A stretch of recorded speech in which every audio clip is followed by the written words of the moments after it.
Hi there. Welcome to Storytime Live. I am Dr. Jennifer Bird. I'm a biblical scholar, and I care very much about what people do with what they find in the Bible, in particular when people use it for harmful ends, or you could say when people weaponize it in some way, shape, or form. So that's what I like to talk about and point out for folks and shine some light on.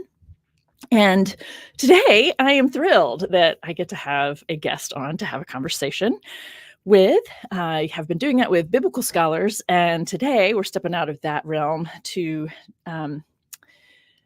talk to Kate Cohen, who is a columnist for the Washington Post. Actually, that's how I first discovered her or who she was. I saw one of her posts. Why are we so tolerant of church bigotry? And then I saw it was written by a person who grew up as a Jewish person and writing about church, like that particular topic. And I loved every single word of what she said in her piece for the column. And so I reached out and was like, hey, thank you. Loved this. And so that was a year ago. And I reached out again asking if she would be interested in coming on and having a conversation with me. So I'm thrilled that she's here today. Let me tell you I put the link to her website in the chat already. It's very simple, direct, katecohen.net. Yes, katecohen.net. And if you're interested in seeing more about her, you can see this is her third book. So what we're going to end up talking about is her third book, We of Little Faith. I'm going to show share the screen really quickly on that. So you can see the cover. It's a great cover. We of Little Faith. And this is her third book. So the first book was right after her comparative lit degree at Dartmouth.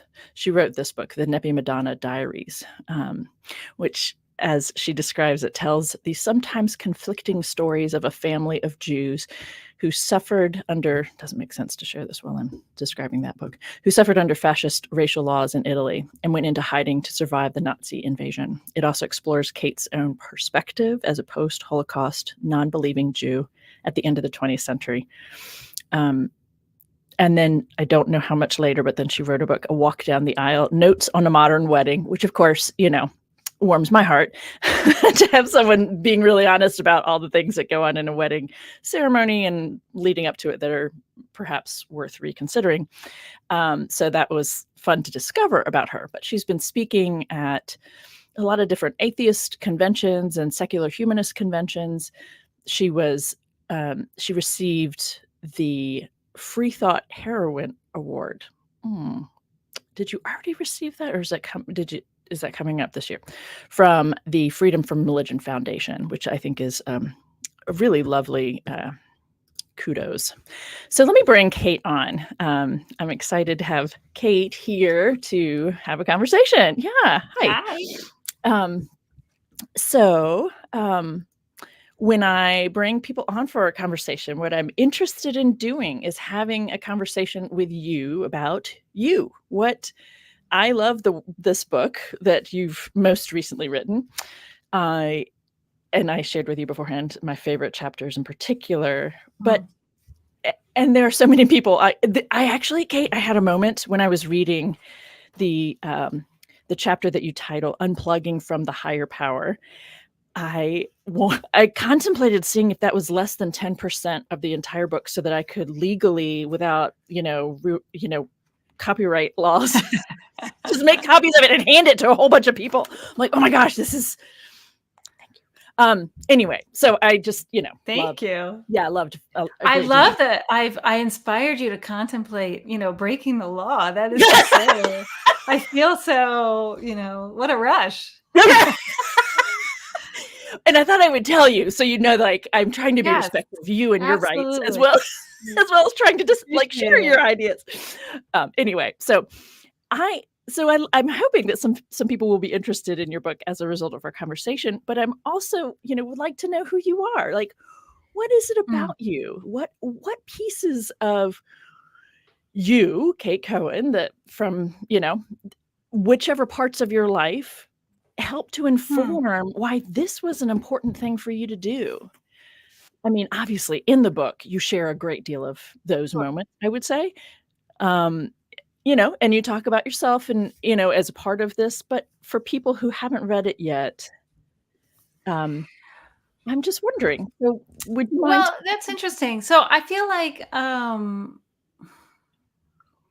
my entire kind of approach to my writing practice or my craft or whatever you call it, my Mhm, job mhm, is to investigate um, investigate the things that I do and say and think that I think could bear examination. So, um, and I don't know what it is about me as a person that I'm always suspicious of myself. I'm suspicious of what does this mean that this movie makes me angry, or what does this mean that um, I don't know, a child, my daughter wants to pierce her ears, and I don't want her to, or whatever it uh-huh, is. Like, uh-huh, what yep, are yep, the sort of yeah, things that I'm feeling, and how much of that comes from my culture, and how much of it comes from my upbringing? I'm just really curious about. I mean, that sounds very sort of self-absorbed. It's not quite that. It's that yeah, I don't think so, it yeah. yeah, it's that I just feel like so much of what we do is unexamined.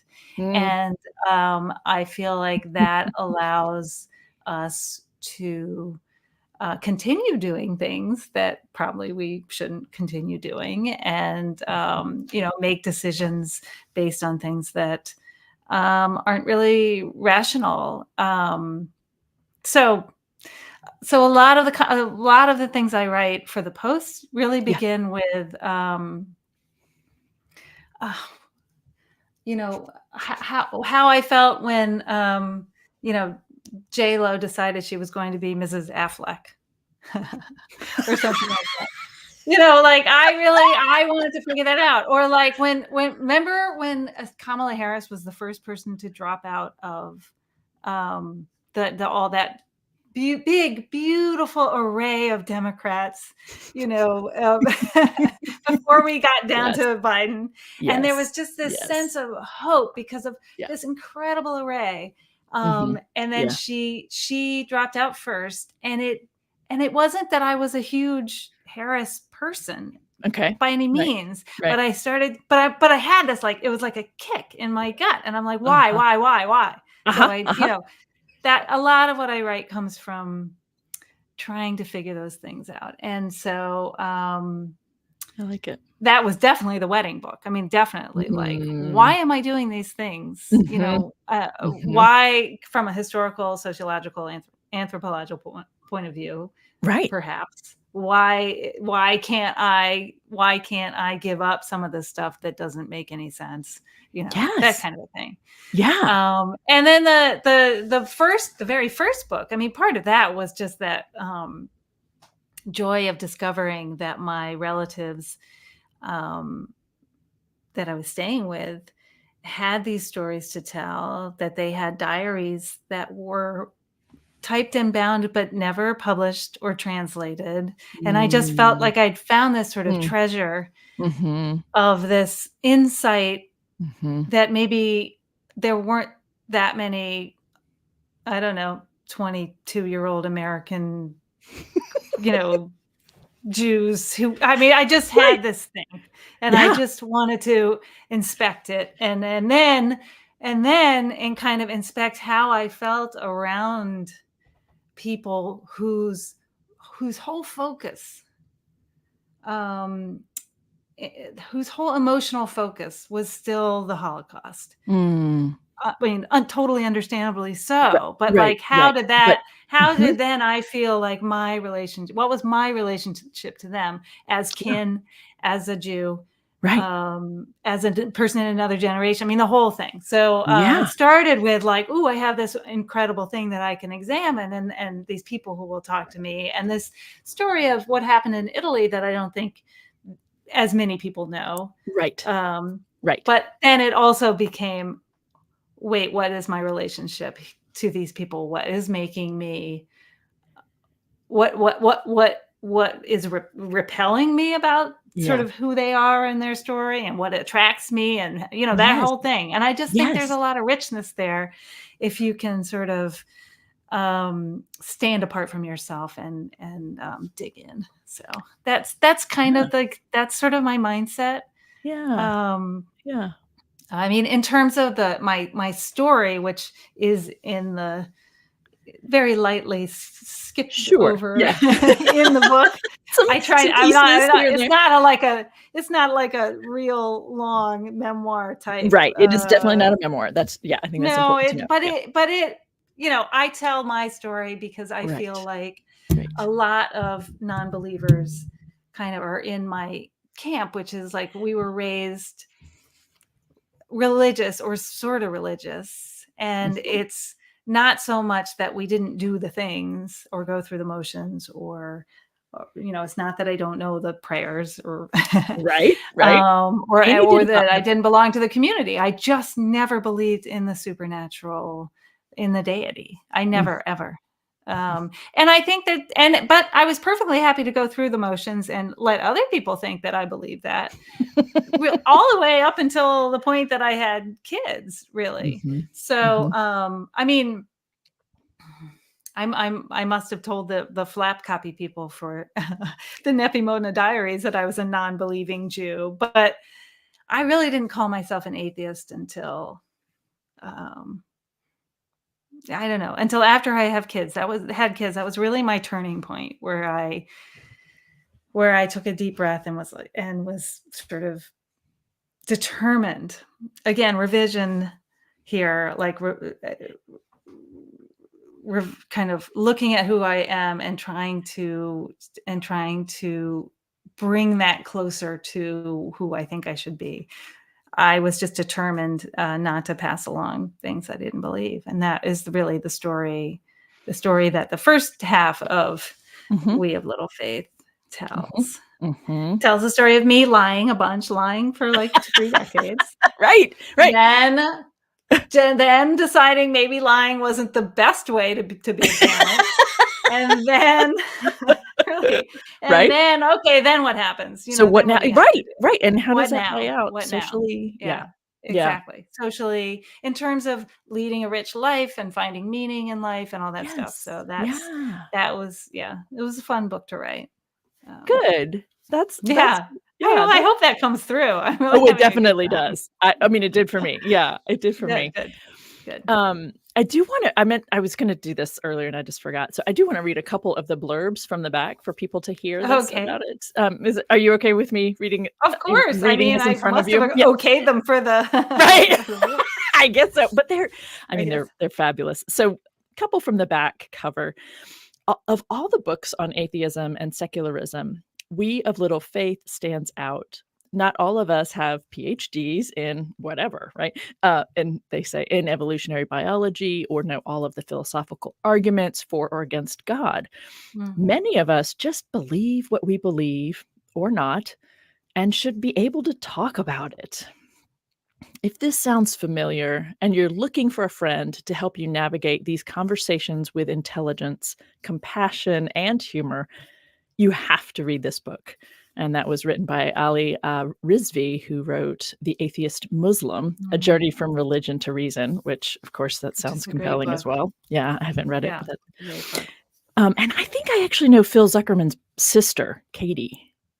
That was fun to discover. I was neighbors to her for a year or so in Portland. Phil Zuckerman, who wrote Society Without God, What the Least Religious Nations Can Tell Us About Contentment, had this to say: an engaging, enjoyable, and very timely book. As more and more Americans shed their religion, it is essential that the voices and values of atheists are well articulated and better understood. Cohen's work is a warm, wonderful addition on this front. Oh, that was lovely. So anyway, I wanted to share those two for people here and people watching later. Yeah. endorsement too. Yeah, the non-PhD part. I definitely, one of my missions as I go around speaking to groups, I definitely want to lower the bar on being an atheist. It's just really, it should be actually easier than being religious. You know what I mean? I do. I really, I really want people to, think it's okay not to know where, how the Big Bang works, or, where the universe came from, Right. or what our purpose is on As a Earth, or if counter there to is a those who purpose. say Yes, I God can't. did it. Yeah, Yeah. Yeah. like the answer to not knowing isn't, well, I guess there must be a God. It's just, okay, it's okay not to know. So that is one of my things, and I think that a lot of our sort of famous atheists, or at least the ones that were famous 20 years ago, which was, a little big moment in atheism, I guess, are people who, are expert arguers, with Oxford PhDs, and Right. love to debate. And I'm just, I'm not that person. I don't think you have to be that person. Thank you. Do you believe there's a supernatural being Right. in Yes or no. charge of the universe? Right. That's it. That's all you Yeah. have to answer. If you don't, then no, then you're an atheist. That's okay. I mean, Right. that's and also another thing I want, I want to sort of convey, and I have been trying to convey as I have been talking about this book, is it also doesn't mean that you also don't have to disparage or disdain people who do believe. Mhm. Mhm. I Right. feel Right. very much like we're all trying to get through our lives. Right.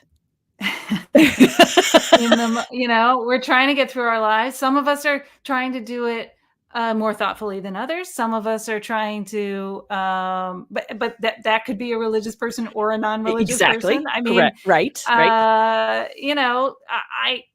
So I don't think you have to um, either think ill of people who believe, or religious people, or necessarily give up all the nice things in your life that come from religion.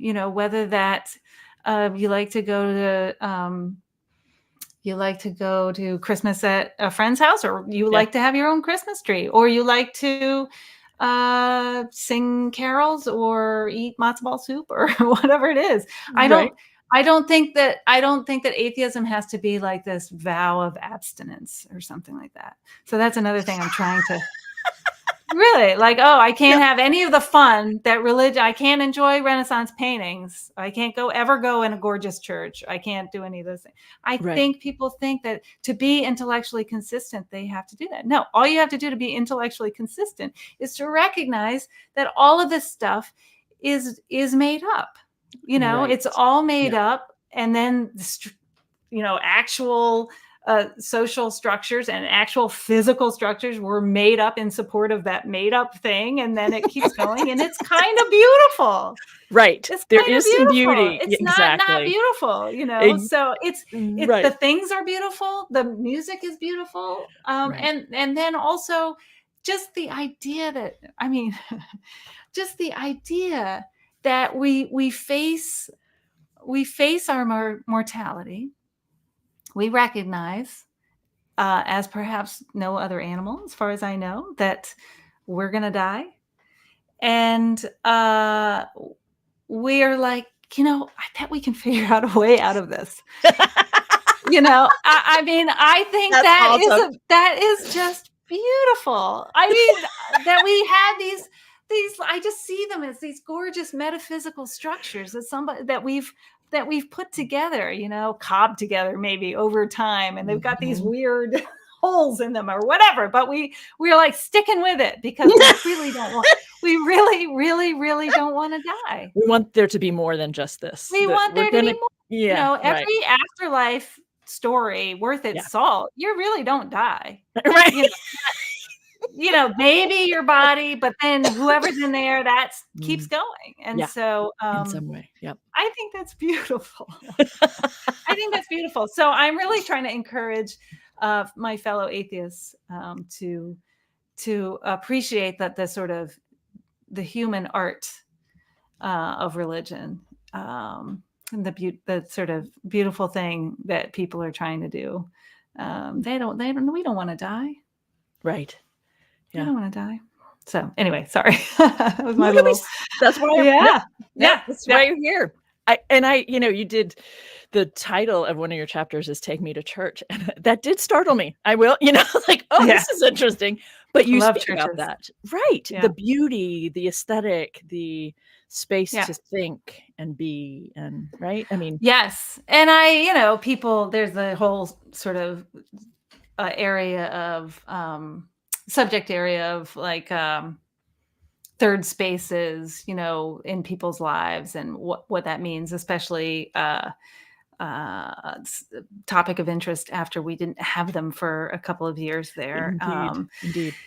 So yeah, I talk about churches as being both a second home, um, which I think is so amazing to have a second home, another place that you Mhm, can go. It takes you mhm. in where you feel like you belong. Yeah.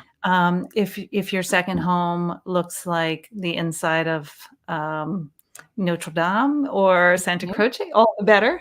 Right, right. And then also, yes, I really do think architecture matters and Mhm, spaces matter, and that mhm. to have a space that is beautiful, that is dedicated to a thing that doesn't exist or that doesn't exist concretely, there is no Yes, like, yes. there is no it's not a human necessity to Right. go once a week and talk about your ethics or worship of a deity or anything like that. And again, I just find it inspiring that people build these things around their shared values. Build these spaces around their shared values. Mhm. Um, those values I sometimes are less than admirable. I think, some if you think about some of the horrible things that are sort of sanctioned by, the Catholic Church, or have been over the years or Yes. something. Sure. And to think of the money and to think of it's not, I'm not saying it's all a beautiful thing by any means. Right. And I Right. think it's, if you can find a place that accords with your values and also inspires you and also feels like home, you're a really lucky person.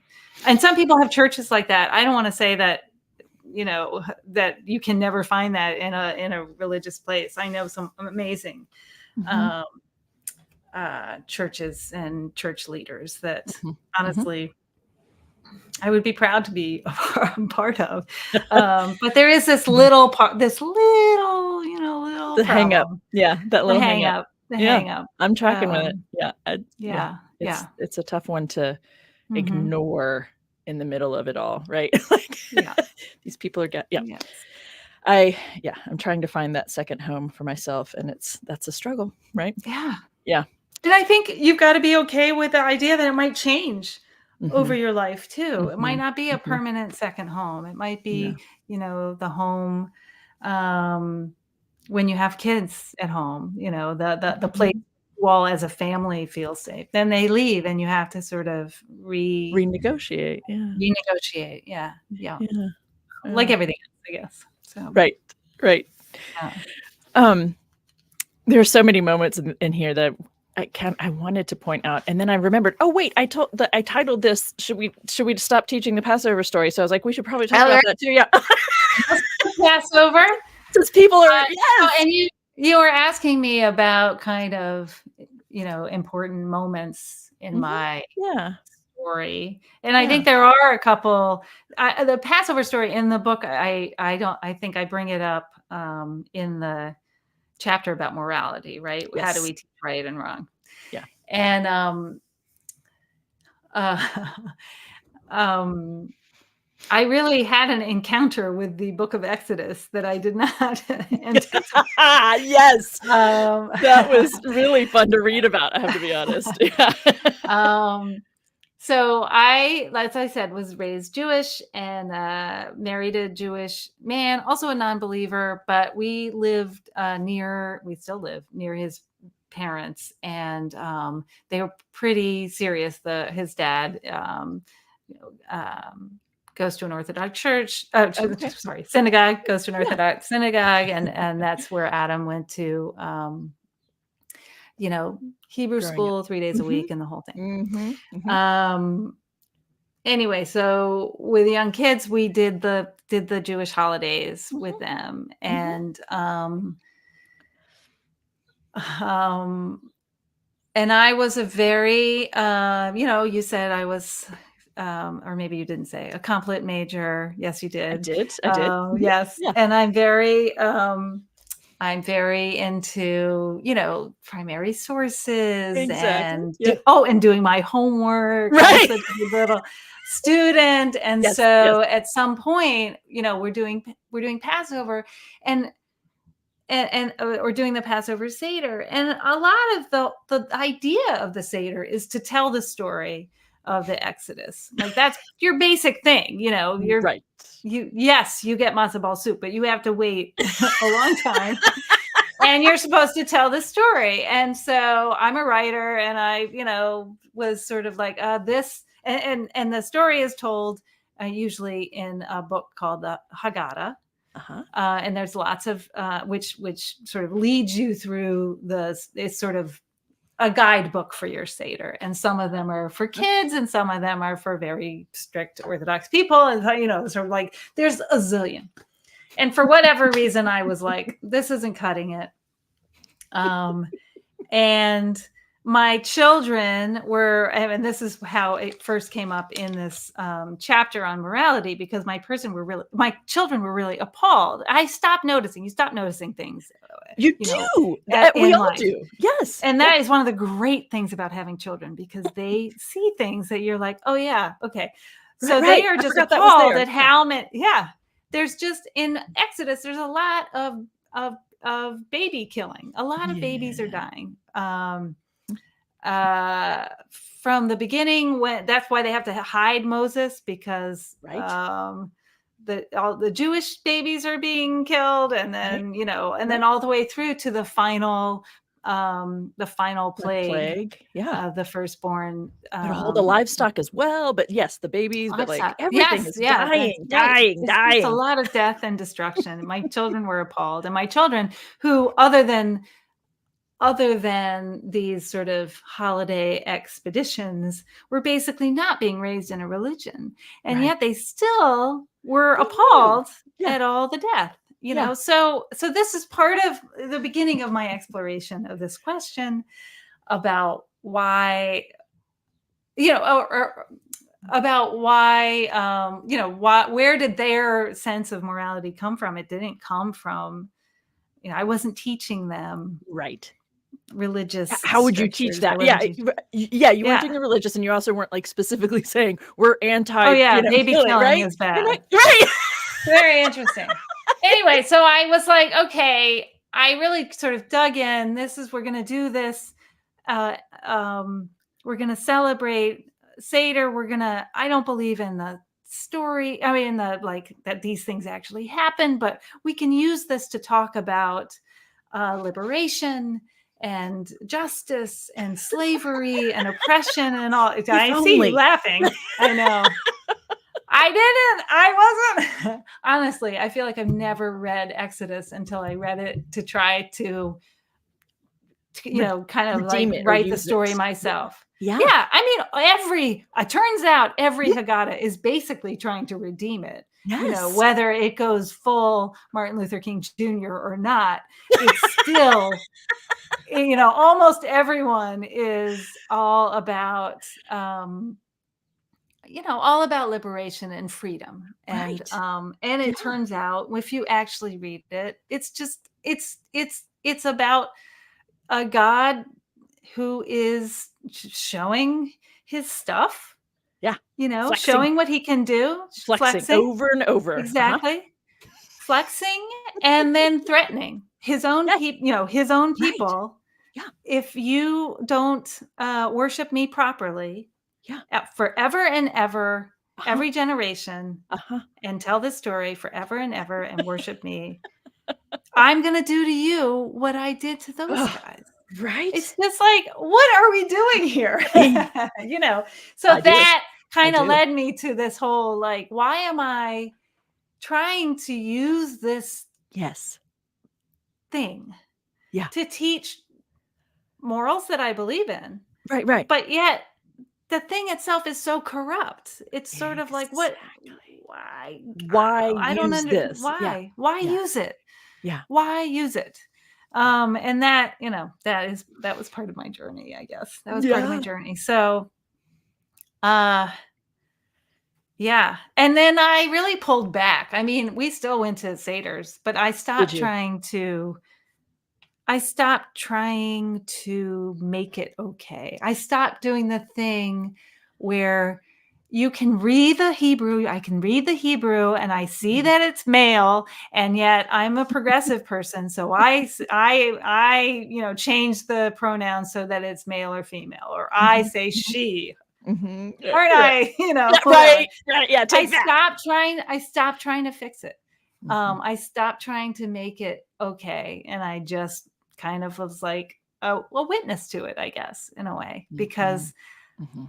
I didn't want to be a part of that kind of great effort to keep something relevant that isn't relevant anymore. So, I mean, Yeah, it is that's relevant very actually, it's but very not in the nice. way that people want it to be. Right. Didn't wanna be a part. Yeah. I like the way you said that, yeah, Yeah. I resonate. I had Mhm. I had tagged that opening page or 2 of that chapter, "How will we know right from wrong?" is the title of that chapter, and again, you have a quote from Bertrand Russell from his writing. I don't know if it's a book or just an article, "Why I Am Not a Christian," and the quote is, "One is often told that it is a very wrong thing to attack religion because religion makes one virtuous. So I am told, I have not noticed it." I love that quote. But the whole that whole first page, part of me wanted to read it here. I just want people to know I just want people to hear what you're doing in this book, because I just think it's so nicely read and written and so important, what you're Thank you. doing. Yeah, it really is. But I think, the piece I'll just highlight from this. Do you mind if I read the first paragraph Go of this ahead. chapter? Okay, because I love reading texts like you do, and this is story time, and we read stories and we tell stories. Story So, time. I love yeah, it. right. So I'm gonna read the opening, Okay, I'm gonna listen. paragraph. Okay. It's awesome. If morality is why people want to believe in God, Mm. excuse me, if mortality is why people want to believe in God, morality is why people think they should. Yeah. As philosopher Daniel Dennett writes, most people, quote, believe in belief in God, end quote, whether or not they themselves actually believe in God, because they want to be good. And they think that's where morality comes from.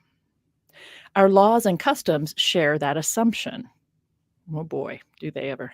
From the Mhm. tradition of having witnesses swear on a Bible, to the 7 state constitutions barring atheists from holding public office. Oh my God. Still to this day. Yes, it's stunning. Why does belief in God make you tell the truth or serve reliably as a public servant?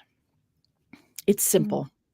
Only a person who believes in God, according to the state of Maryland, believes that he, quote, will be held morally accountable for his acts and be rewarded or punished, therefore, either in this world or in the world to come, end quote. Pennsylvania, too, equates believing in God with having moral guardrails. It doesn't mention atheists, but explicitly welcomes any office holder who, quote, acknowledges the being of a God and a future state of rewards and punishments, end quote. The presumption is that belief in God makes people behave. And I just,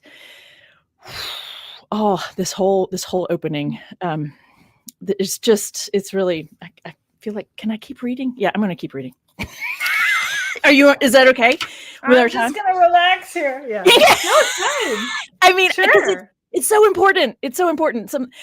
These codes were ruled unconstitutional more than 60 years ago, and attempts to invoke them are rare. But they're worth mentioning because, one, they're still on the books, and two, people still believe that religious adherence equates to morality. This is one of my biggest hangups about this whole thing. And I think a lot of people who are here live or will be watching this later are on the same page with you on this. Like, it's so frustrating that people literally believe you cannot be moral if you don't believe in God. Okay. Anyway, a 2020 Pew survey found that 44% of Americans thought you had to believe in God to be moral. 44. In 2019, then Attorney General William Barr blamed moral chaos and a host of social ills, real and imagined, on the secular rejection of, quote, a real, transcendent moral order which flows from God's eternal law. This is the Attorney General. Well, yeah, and it's gotten worse since then, Jennifer. Right? So. Right? More recently, one politician argued for posting the 10 Commandments in Alabama schools by insisting, quote, we've got an entire generation that has no earthly idea of what's right and what's wrong, end quote. A Republican congressman sought to blame I have a hard time even just reading this, sought to blame the massacre in Uvalde, Texas on the left, which he said had, quote, taken God out of the classroom, end quote. It's not just the right wing, though. Martin Luther King Jr. said that you could tell whether a law was just or unjust by asking whether it aligned with God's law. Quoting him, a man-made code that squares with the moral law or the law of God is just a law. A man-made code that squares with the moral law or the law of God is just a law. Oh, maybe it should be a just law. Maybe you found an error. Is a just no? It's me reading is a just law, not is just is a just law. Okay. Yeah, it's me. Here he presents moral law and law of God as synonyms. Martin Luther King Jr. was a pastor. It's true, but you don't have to be religious to believe religion is essential to morality, or conversely, that a non-believer is more likely to be immoral. In a 2017 study, researchers found that even atheists presume serial killers are more likely to be atheists than not. That's like, what? That's stunning. And just a little bit more here, bear with me. For the record, self-described atheists and humanists made up a grand total of 0.1% of the federal prison population in 2021. But why do so many people think religion is the source of morality? And where does morality come from, if not from God's eternal law? How do we figure out what laws are just or not? Without the 10 Commandments on our classroom walls, where do we learn right from wrong? How do we know what to teach our children and what to think ourselves about how to treat one another? And that leads into your Passover and the dead babies section that you were just talking about. I just, time and time again, I just kept kind of resonating with the points you're making, the important observations. Literally, you don't have to throw everything good out just because you don't believe that there's a God. There's a supreme being out there running the show. You don't have to throw everything good out. You don't have to throw everything that comforts you out. Yeah. Right. I mean, it's not just, you can be selfish about it too. Again, I'm really about people trying to get through their lives. Right. And I have a lot of compassion for that. So when the book starts to get political, which isn't really till the very end,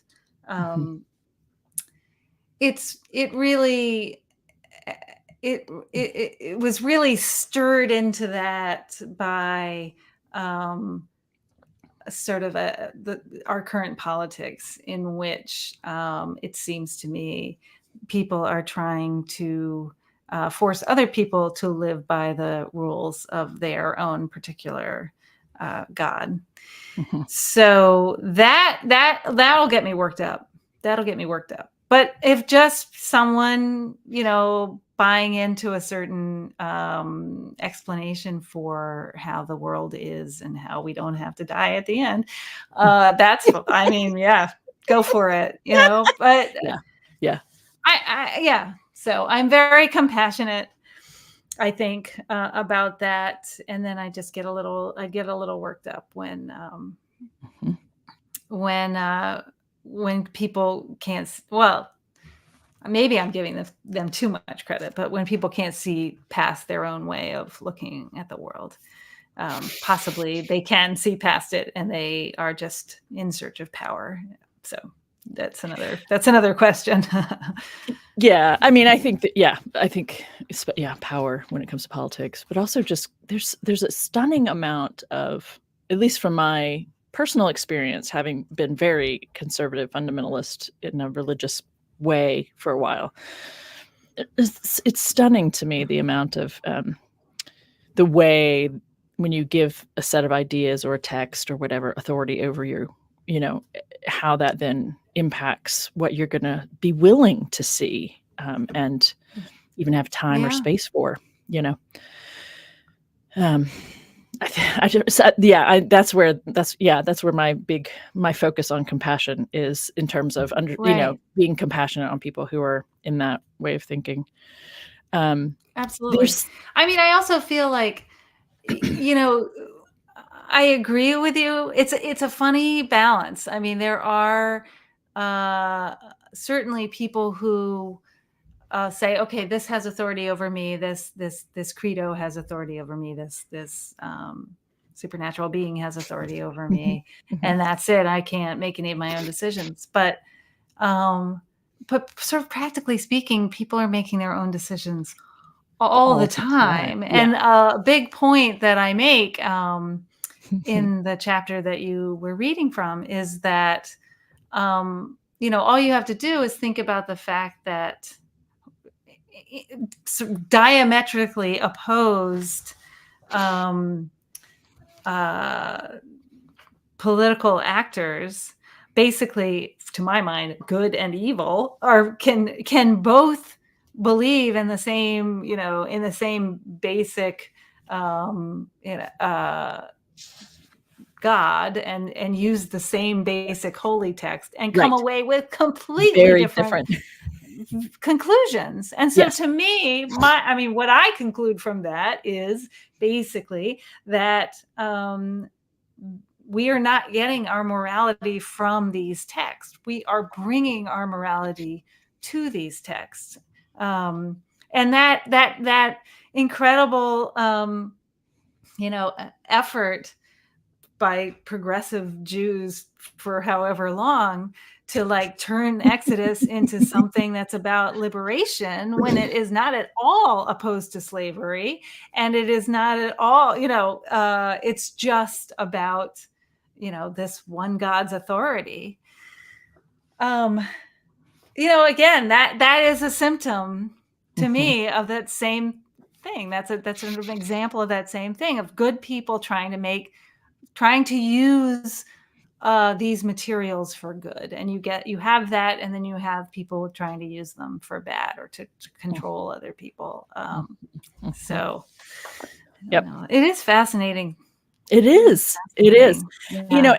And I heard a Radiolab episode. I keep thinking I'm going to do like a story time on my own when I'm doing this just by myself, on this Radiolab episode, and I can't remember the name of it, but it was one where they end up talking about evolution as the evolutionary process is where the morality comes from. Like, it's animals living in community have morality, right? It is a part of functioning together. It is it's literally like, you know what I mean? Like, it's not It's not from God's laws. Like, Yes. it's literally in our genes. Like, okay. I just think that's lovely. Right. You know? And again, as one of my conclusions in this, in that piece is like, again, you can look at it even from a very selfish point of view. I am going to be good basically because I don't want to get in trouble. Right. I want to be, I want to get along with people. I want people to love and admire me. All of those things. There's so much holding us in place. Right. That's not, the 10 commandments, 4 of which are just about praising God or, believing in God. Right. So then we're left with 6 and, Yeah. And we spend a whole one on adultery. I don't know.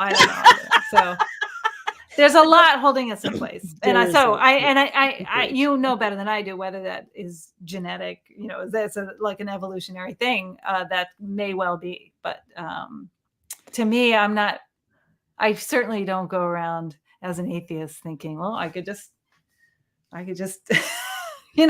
anything I want. Right. Exactly. That's the whole, all of these know. pieces of, it's a defense. Yeah. It's more of a, people freaking out when believers feel threatened, that your ideas might derail theirs, then they tend to reach out in a way. That is a really interesting point, because I really do think that my book is a book that a believer could read. And I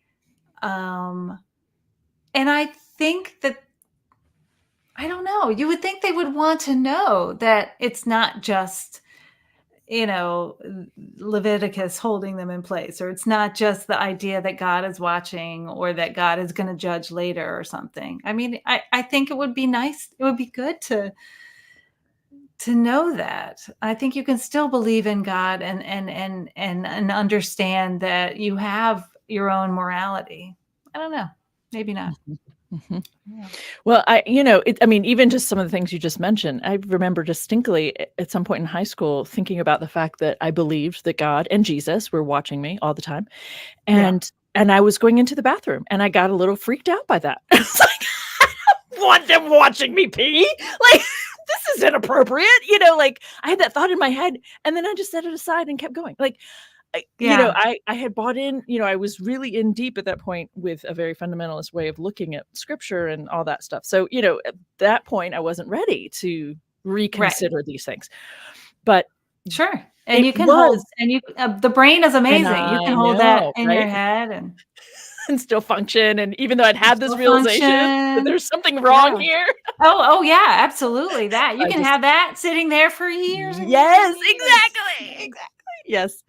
I want to tell you that I just last night started reading through the epilogue, and this story about your daughter, is it Lena or Lena? Lena. Yeah. I wanted to scream this from the mountaintops. So I'm going to share a story with everyone. Yep. Another little story time real quick. And for those of you who want to ask Kate any questions, we're going to wrap up right around an hour. So if you want to post those in the comments while I'm doing this, that would be great. Spoiler alert. One last story about Lena. A few days after Christmas, we were in the deli line at the grocery store when a young dad turned from the 2 preschoolers in his care to strike up a conversation with my daughter, age 3. "Did Santa bring you something good this year?" he asked. As you know, if you've been reading the book, I grew up Jewish in a small town in Virginia. And as you know, I'm fond of Christmas. When someone wishes me a Merry Christmas, I typically respond with a hearty and a Merry Christmas to you. But this felt different. Asking a random child about Santa Claus in Albany, New York, where Yom Kippur is a public school holiday, struck me as a bit careless. Indeed, my daughter looked confused, even troubled. I was straining to think of a polite way to tell the guy he was a jerk when Lena did it for me. Solemnly, that's a hard word to say. Solemnly, she said, Santa Claus is just pretend. He looked stricken and came closer, glancing back at his two little cart riders, I'm sure trying to block them from hearing this conversation, right? Don't tell my kids, okay? He said to Lena. They still think he's real. Lena nodded, accepting the burden of discretion. I was so proud of her for speaking up, and then so sad that she was immediately asked to keep quiet. This is what struck me. To be a nice girl, she was expected to hold her tongue. She was expected to hide the truth as she knew it and respect a lie that others had constructed. A pleasant, harmless lie, you might say, but a lie nonetheless. And there was something in me that was like, all of the people, all the times, all the places where people are kind of giving into going along with the lie because it's easier, whatever. I don't want to upset you with the truth. So many times and places of that. And I just...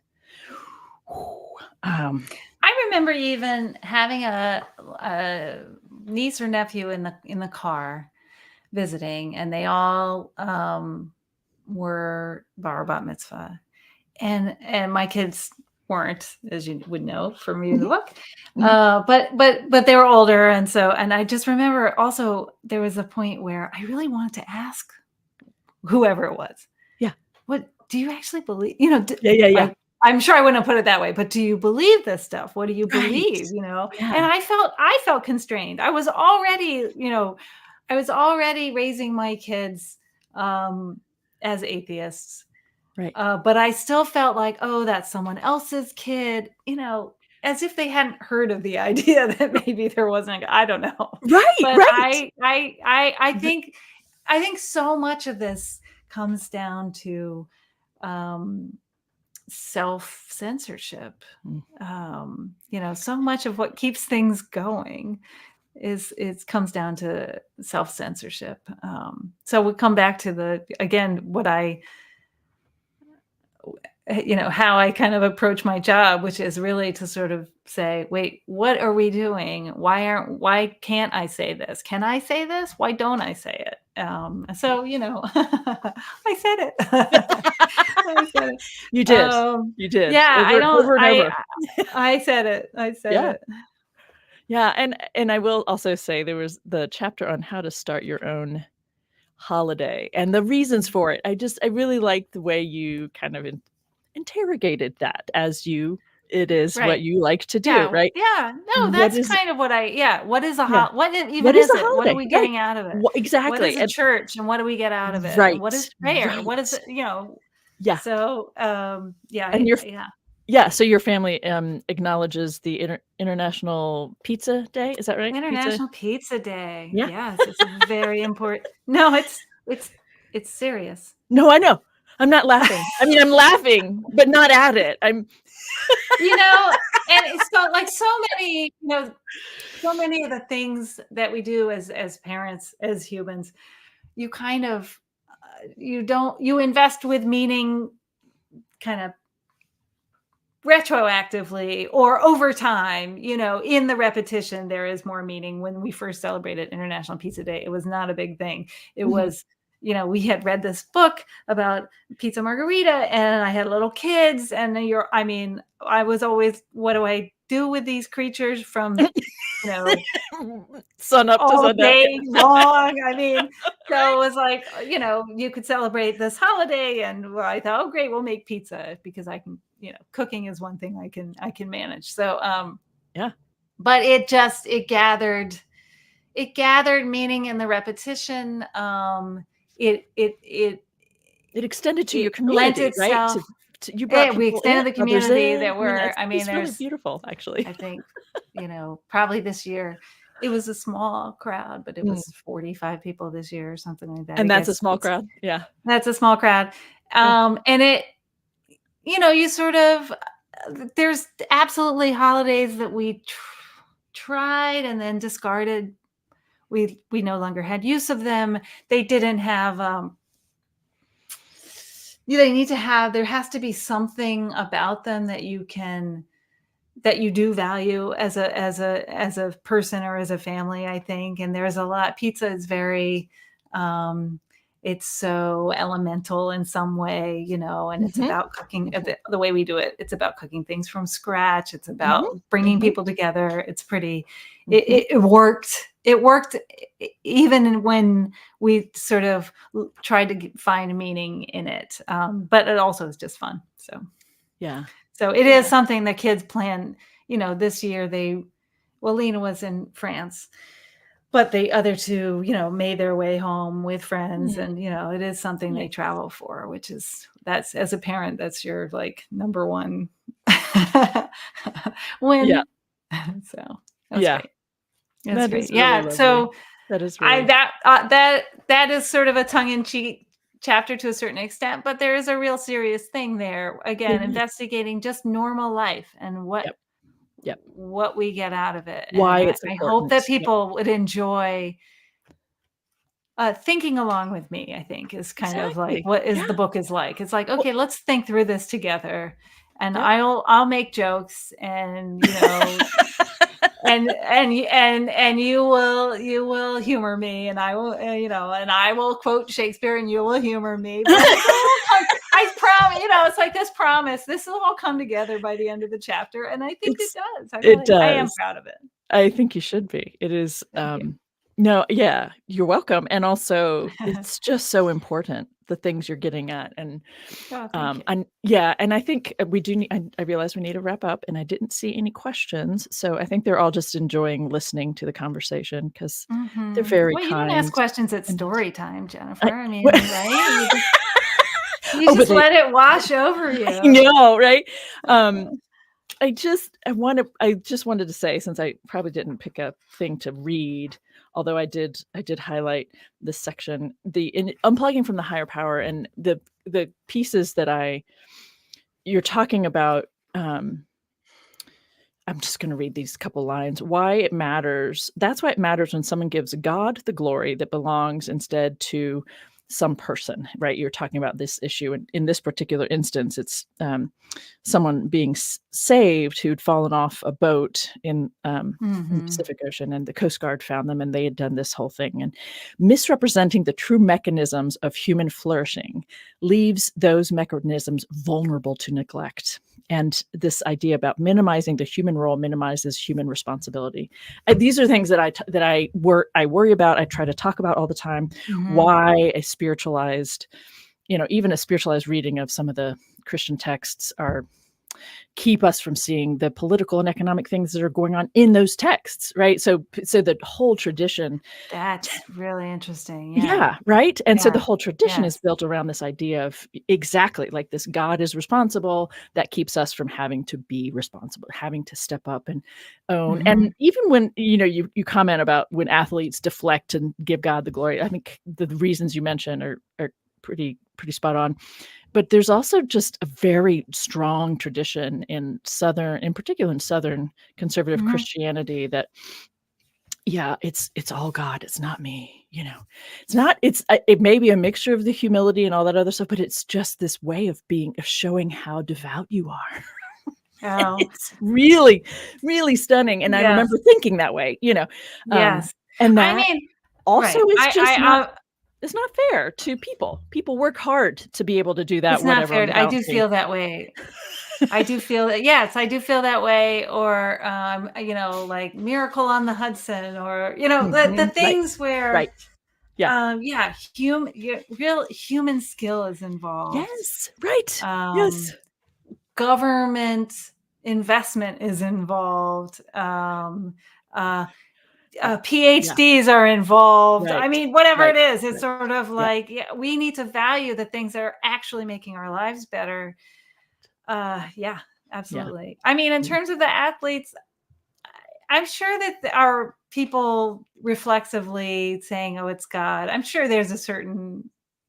I didn't even think of that sort of false modesty element of it. But I'm always trying to give the in that case, because it seems so ridiculous that athletes are thanking God. you I know, know. And I right, was the really whole thinking that time when they you put were in. peeing as a young girl, you didn't have to worry because it wasn't as exciting as whatever playoff game they were, you know, God and Jesus were deciding about at that Right. moment. But it's so ridiculous that I felt like my job as a writer was to really kind of investigate, well, what's going on here, you Yeah. know, and Why to do give the benefit of the doubt and to give, again, compassion to the people who really do seem to, there are people who say that, who you really do feel like they believe it. Oh, they And what do. is that coming from, you know? So, Yeah. um, Yeah. yeah, fun. Good. Thank you, Kate, for being here. Ah, Um, my pleasure. Can I come uh, back sometime? That was I really would love. fun. Oh, good. Yes, let's do it again sometime. Yeah. um, Thank you. So, Kate Cohen, I'm going to kick you backstage, and you and I are going to chat in just a second. Okay, so don't go Okay. anywhere. Sounds All good. right. Okay. Bye, everybody. All right. Thank you so much for those of you who were able to be here and wanted to be here live or watching it later. I appreciate all the ways you support me and the work I'm trying to do. And just a quick reminder, tonight is this is the third Thursday of the month, so it's a live conversation tonight. I've already sent out the link to everyone who's supporting me through Patreon, and that's at the $3 level and up. So I'm having a good time with those. I hope some of you will consider joining us there, where we can have an exchange and not just me here and you all chit-chatting on your own. But so yes, thanks for being here. I appreciate all the banter that I get to see happening, and I appreciate the support. If you're new here and you enjoyed this, I'd love it if you'd like the video, or maybe share it or subscribe to my channel, because it helps others like-minded to discover what's going on here. So thank you, and I will be back doing something on my own next Thursday. I'll see you then.